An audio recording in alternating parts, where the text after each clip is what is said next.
ఆయన మరణం చాలా బాధాకరం. మేడం ఇందిరాగాంధీ గారి మరణం చాలా బాధాకరం.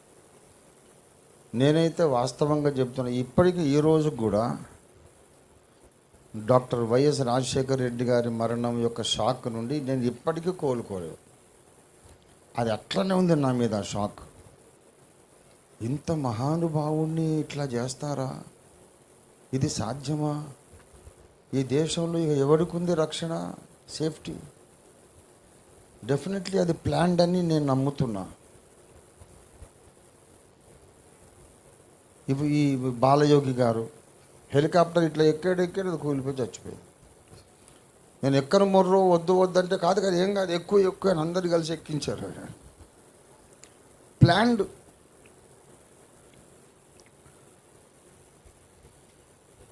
ఇలాంటి ఎవరి మరణాన్ని చూసైనా సరే ఇది చాలా సుదినము అని మనం అనలేం. అలాంటి మాటలు మనకు రావు, మనం అనలేము, అనకూడదు. ఎవరి మరణమైనా అది చాలా దుర్దినము. కానీ యేసు మరణం ఒక్కటే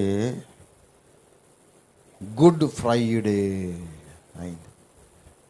యాక్చువల్గా ఇది గుడ్ ఫ్రైడే అనొద్దు, black Friday, bad Friday, sad Friday అనాలి. క్రైస్తవులు ఎంత దుర్మార్గులండి.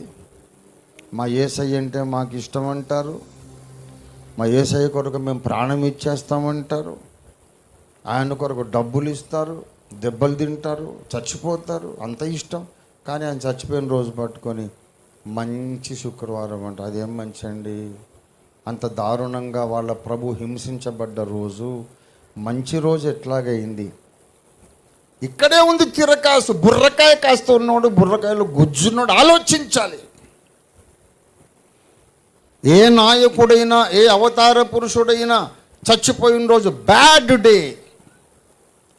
యేసు చనిపోయిన దినం అంత ఘోరమైన చిత్రవధలు అనుభవించి, చిత్రహింసలు పొంది, ఘోరమైన దుర్మరణం పొందిన దినం. క్రైస్తవులమైన మేము మంచి శుక్రవారం అంటున్నామంటే కాస్త బుర్రకాయ పెట్టి ఆలోచించాలి.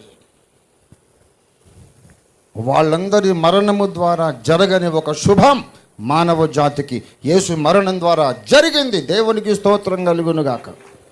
ఏంటా శుభము? ఏమిటా శుభం?